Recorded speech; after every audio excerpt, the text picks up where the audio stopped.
parents and learners alike, and they're saying on the 8th of January, the learners need to be in the school premises. They won't be allowing anyone to enter the school premise after January 10th. So that is the latest. What about availability of reading materials or learning materials? How about the issue of dilapidated schools in that regard, especially the private institutions? What is being done in that regard to ensure equal access as we talk about the reopening of schools in January of 2022? I do have Mr. Bashir Lukungu. He is the head of research at the Equal Opportunities Commission, and he joins me right now. Good morning. Good morning. Indeed. Bring us up to speed with the latest machinations at the Equal Opportunities Commission to ensure equal access to schools or education as we clamor for the full reopening in January of 2022. Good morning. Good morning. Okay, thank you. My name is Bashir Lukungu. Yes, Bashir. Yeah, head the research monitoring and evaluation at the Equal Opportunities Indeed. Commission. Now, we as the Equal Opportunities Commission, we have tried to do a lot in terms of engaging different stakeholders Indeed. to make sure that there is equal access to education facilities as schools open. We have engaged, I think, the stakeholders like Minister of Education. We have engaged the school private owners of the schools. We have done mindset change. Actually, we've done sensitization in the communities across the country to make sure that parents and learners are prepared to go to school as the schools reopen on the 3rd of January 2022. Talk to us about the availability of learning materials in schools and availability of functional ICT laboratories. What is being done to ensure that all these facilities are there within the school settings? Okay, now this is where we begin. This is where we begin from.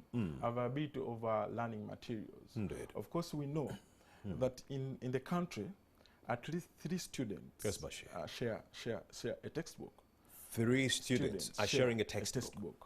Wow. Of course, the situation is better in the private school. That was previously before the lockdown, or before COVID. 2019. Of course, in a private school, every 2 students will share a textbook. I see. In the government school, it was 3 students would share a textbook. However, that being said, for learners with disability, the situation is worse. Indeed. Can you imagine that even in some schools, in very many schools in the country, people are not, even teachers themselves are not aware about inclusive education materials that are supposed to be used by learners with disability. I see. Teachers do not have even skills for these learners with disability. Wow. So, for example, there's a school in Kapchora called Kapchora Demonstration School. Yes, they have only 1 braille machine. One braille machine for the whole school? And they have 18 students that are supposed to use that braille machine. You see the situation? If you look at the schools across the country that actually are having these materials, they're just mentioned, just here in Eastern, you mentioned Iganga, SS. So should all the students, for example, in Eastern Uganda go to Iganga SS? Indeed. And these are vulnerable. And is there space enough to actually accommodate all Yes, I could tell you this, that on average, if you teach a learner from primary who has a disability, as a parent, you need an average of 10 million shillings. Wow. In a school term? Yes, in a school. So this is where we are telling government, though we are government as Equal Opportunities Commission, of course we are engaging different government departments to tell them that, you need to come in. Because disability is not inability. Indeed.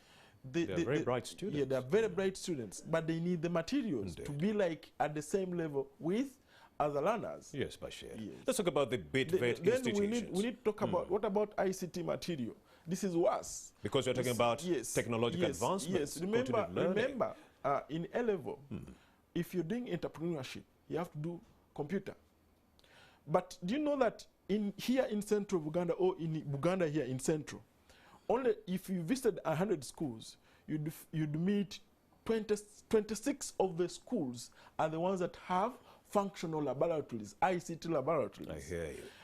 But imagine 26. What about the other 100 students? What about the other 74 students that are from other schools? 74 schools where learners are doing ICT. What are they depending on? Indeed. Remember, we did a research where we found out that in some schools, learners actually sharing, they have one computer, and learners only get to see a computer during examination. And how they get to know this computer? After, you see, they share the computer with the bursar. So during examination time, the bursar has to leave off his computer to the learners to get the practical bit off, so they only get the theory. So what are we telling schools? And you're giving us this research that came through before the pandemic. Yeah, that and you're was saying before. now Yes. after the pandemic, it has to be double now trouble. After the pandemic, I think the situation is worse. That computer was sold off. Yes. Now it may be the computer was sold off. Indeed. And now we are talking about, and that is now in central Uganda. And for the other regions that follow, the villages, that is Ankole and Usoga, where if you visit 100 schools, only 10 schools have functional laboratory, ICT laboratories. Wow. The 90 schools do not have these laboratories. But remember, these students are in those schools are going to sit the same exams like students from the 10 schools, or like students from maybe Namagunga, schools from Nabisunsa, and these that have the facilities, or students from Kira College Utiki that have the facilities, and they're sitting the same exam. They're not setting different exams. Yes. Karamoja and I think Chigeni sub-region, there was Karamoja 2%. If you visit 100 schools in Karamoja, only two schools have the functional laboratories, ICT laboratories. So we are telling both government and private, please invest in this, because the way to go is technology. And government has started to take that path. And of course, we're also in the know that many of the private institutions might not reopen January 10th, because many of which actually sold off their premises because they had so many loans on their hands. So they had to sell off maybe the school, turn the school into an accommodation center, a hotel, if you will. Some had even turned the school institutions into kraals, rearing cattle. So in that event of schools reopening, we also in the know that these private institutions are not going to reopen. Shouldn't we be talking about aiding these private institutions now more than ever, so that when we're open, they're also open for business? Of course, yes. Of course, different stakeholders, like from the private sector, are engaging government to see that such a problem is solved, so that our learners can easily access the schools. We know that the biggest provider of school of school environment is government. Indeed. So maybe government can take up some of these schools that have some of the private schools that are failing. Thank you. Yes. What about availability of learning and training materials in the business, technical, and vocational education institutions? Yes. Of course, before we talk about even the learning materials, please, we can talk about the availability of the BTVET institutions. You know, when you talk about vocational BTVET, education, that is now we have the schools, the institutes, and the colleges. Yes, of course, the schools, the private sector is the biggest provider. Indeed. That is the schools and the institutes. And these are the people we are saying might not return. Yes, that is the institutes and the schools. But for the colleges, it's government. But do you know, and it's also almost at regional. Because Eastern, you can talk about Mbale Technical. So it's their region, that is the colleges. But the schools themselves, and the do you know that there are districts in this country that do not have a school, a BTVET school, an institute, and a college. Indeed. I can give an example. Luka is an example. Luka does not have any of those. They moved the nearest district, that is Iganga, Okamuli. Noya. Noya is another one.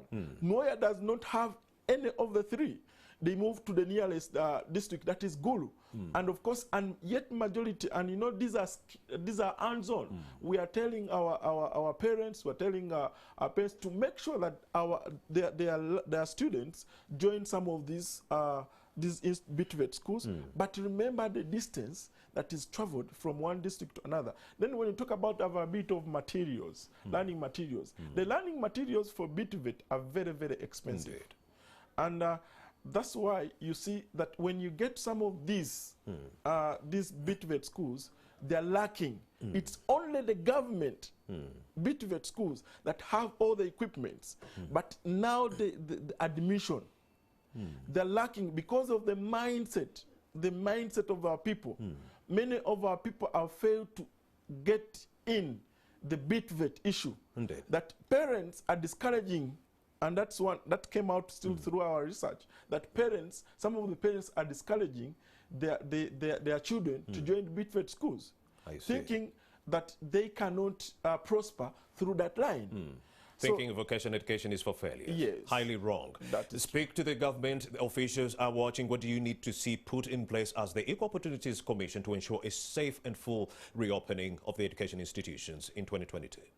So, yes, of course we know everyone is suffering. That's a fact. That everyone was, you see someone say that Corona came with a power bank. Indeed, a power bank. A power bank.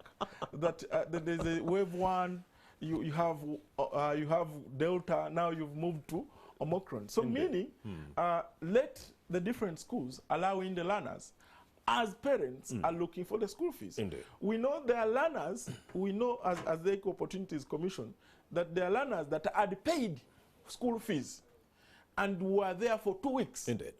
So let the school and the parents negotiate so that the learners are allowed in, so that the parents can look for the money slowly by slowly.